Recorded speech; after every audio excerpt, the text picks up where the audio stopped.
चलो objective question देखते हैं। किस पाकिस्तानी राष्ट्रपति ने 1966 ईस्वी में जो ताशकंद समझौता हुआ था, 1966 में क्या हुआ था? ताशकंद समझौता हुआ था। उस पर हस्ताक्षर पाकिस्तान के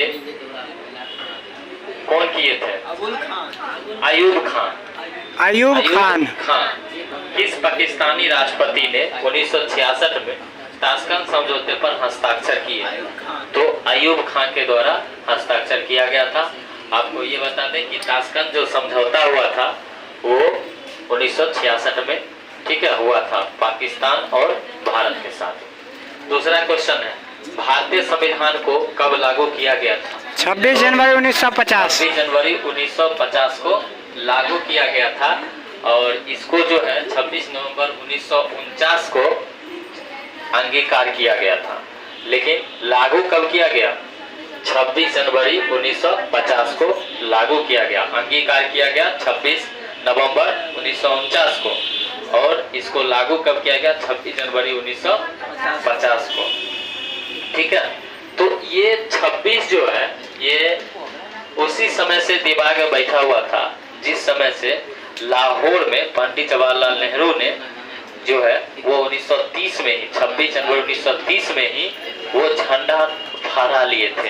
तो वही जो है 26 जनवरी उन लोग को दिमाग में अटा हुआ था कि 26 जनवरी को कुछ न कुछ हमको करना है, क्योंकि आज़ादी जो वो मान लिए थे नेहरू जी 1930 में ही लाहौर में रावी नदी के तट पर झंडा फहराने के बाद मान लिए थे। तो वही चीज ये आपको याद रखना। तो 26 जनवरी 1950 को संविधान को लागू किया गया था। देश आजाद कब हुआ? 15 अगस्त 1947 को। अगले क्वेश्चन की ओर चलते हैं। भारतीय संविधान की 8वीं अनुसूची में क्या है? तो 8वीं अनुसूची में 22 भाषाओं का वर्णन है। 8वीं अनुसूची में क्या है? 22 भाषाओं का वर्णन किया गया है। तो ये याद रखिएगा, ठीक है। चलिए, तो 22 भाषाओं का वर्णन किस अनुसूची में है? तो 8वीं अनुसूची में है, ठीक है। चलिए, तो 22 भाषा है। संविधान में कितना भाषा है? 22 भाषा है। चलिए याद रखिएगा। शिमला समझौते पर भारत के किस प्रधानमंत्री ने हस्ताक्षर किया था? तो शिमला समझौता जिस समय हुआ था उस समय भारत में इंदिरा गांधी प्रधानमंत्री थी, ठीक है। उसी समय यह समझौता हुआ था, उसी समय हस्ताक्षर हुआ था। किस देश का संविधान विश्व का सबसे बड़ा संविधान है? भारत। ये भारत का है। कहाँ का है? भारत का। भारतीय राष्ट्रीय कांग्रेस के प्रथम अध्यक्ष कौन थे? तो ये थे बेमेशचंद बनर्जी। बेमेशचंद बनर्जी। गोवा किस यूरोपीय राज्य का उपनिवेश था? तो गोवा पुर्तगाल। पुर्तगाली, ठीक है। तो पुर्तगालियों से गोवा को जो है किया गया था, यानी क्वेश्चन पूछेगा गोवा किस यूरोपीय राज्य का उपनिवेश था? तो उपनिवेश था किसका? पुर्तगाल का, ठीक है। किसका था? पुर्तगाल का। भारत का प्रथम गवर्नर जनरल कौन था? Lord William Bentinck. और इनके नेतृत्व में, लॉर्ड विलियम बेंटिक के नेतृत्व में सती प्रथा का क्या किया गया था? अंत किया गया था 1829 में, ठीक है।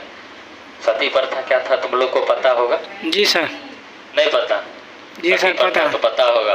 बार बार एक ही चीज को हम बताएं, तुम लोग को कितने दिन से बताएं। सती प्रथा में क्या होता था? सती प्रथा का होता था उसमें एक सामाजिक कुरीतियां थी कि जिसका पति मर जाता था उसके साथ उसकी पत्नी को भी जला दिया जाता था। तो वो प्रथा सती प्रथा था। हाँ, जिंदे में जला दिया जाता था, जिंदा में नशा खिलाकर, उसको पता ही नहीं चलता था, ठीक है। बड़ा बड़ा हथियार मतलब नशा ऐसा किया जाता था कि उसको पता नहीं चलता था, ठीक है, और उसके साथ जला दिया जाता था। तो ये प्रथा समाज के लिए बहुत ज़्यादा खराब थी। इस प्रथा को खत्म करने वाले ये कौन थे? बेंटिक थे, लॉर्ड विलियम बेंटिक। चलिए अगले क्वेश्चन को बढ़ते हैं। अगला क्वेश्चन है, भारत का प्रथम वायसराय कौन था?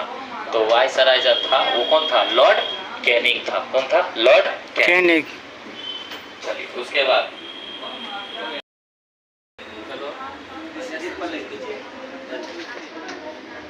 अब हम अगले क्वेश्चन की ओर बढ़ते हैं।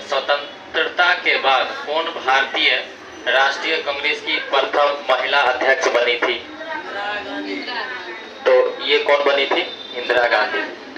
अगला क्वेश्चन है, जनता पार्टी का गठन कब हुआ था? तो 1977 में हुआ था। 1977 में हुआ था। इंदिरा गांधी के बारे में जानते हैं। इंदिरा गांधी किनकी बेटी थी? तो जवाहरलाल नेहरू की बेटी थी। ठीक है, और ये जो बनी थी भारत की प्रथम महिला प्रधानमंत्री बनी थी। ठीक है, और प्रधानमंत्री के बनने के बाद इन्होंने बहुत अच्छे अच्छे काम किए और इन्होंने एक गरीबी हटाओ का नारा भी दिए थे 5वीं पंचवर्षीय योजना में। ठीक, तो इसको याद रखिएगा। और ये 1977 ईस्वी में इमरजेंसी लगाने वाले, 1975 में इमरजेंसी लगाने वाले यानी यही थे प्रधानमंत्री। इन्हीं के आदेश पर राष्ट्रपति जी उस समय के फखरुद्दीन अली अहमद थे, उन्होंने देश में आपात की घोषणा की थी 25 जून 1975 को। और 1977 में इनकी सरकार जो है वो गिर गई थी। ठीक है, और गैर कांग्रेसी सरकार बना था मोरारजी देसाई के नेतृत्व में। इतनी सारी बात आप इंदिरा गांधी के बारे में जानिए। और उसी के बाद जनता पार्टी का गठन हुआ 1977 में। ठीक है, और 1977 में क्या हुआ था? गैर कांग्रेसी सरकार का गठन हुआ था। धारा 370 का संबंध किस प्रदेश से था? तो जम्मू कश्मीर से था। धारा 370 का संबंध किस प्रदेश से था? जम्मू कश्मीर से था। ठीक है, और इसको जो है जम्मू कश्मीर से हटा दिया गया 2019 में जो धारा 370 पहले से लागू था उसको केंद्र सरकार ने हटा दिया। ठीक, आप ध्यान दीजिएगा। अब यहाँ पे आप हम लोग जा सकते हैं, रह सकते हैं वहाँ पे। हाँ, भारत में प्रथम गैर कांग्रेसी प्रधानमंत्री कौन थे? तो मोरारजी देसाई। याद रखिएगा, मोरारजी देसाई के नेतृत्व में 1977 में पहली बार गैर कांग्रेसी सरकार बना था। भारत की प्रथम महिला राष्ट्रपति प्रतिभा देवी सिंह पाटिल थी, 13वां में थी और सबसे पहली बार ये बने थे राष्ट्रपति महिला में। ठीक है, चलिए अगला क्वेश्चन है, भारत के वर्तमान राष्ट्रपति कौन है? तो रामनाथ कोविंद है। और अभी फिर जुलाई में क्या होने वाला है? चुनाव होने वाला है। जुलाई में चुनाव होने वाला है, क्योंकि इन लोगों का कार्यकाल जो होता है, राष्ट्रपति और उपराष्ट्रपति दोनों का कार्यकाल 5 वर्ष का होता है। अब 17 से ये है, अब 22 जुलाई आएगा तो इनका चुनाव होगा। अब देखिए 2022 में फिर कौन नए राष्ट्रपति और उपराष्ट्रपति बनते हैं 2022 जुलाई में।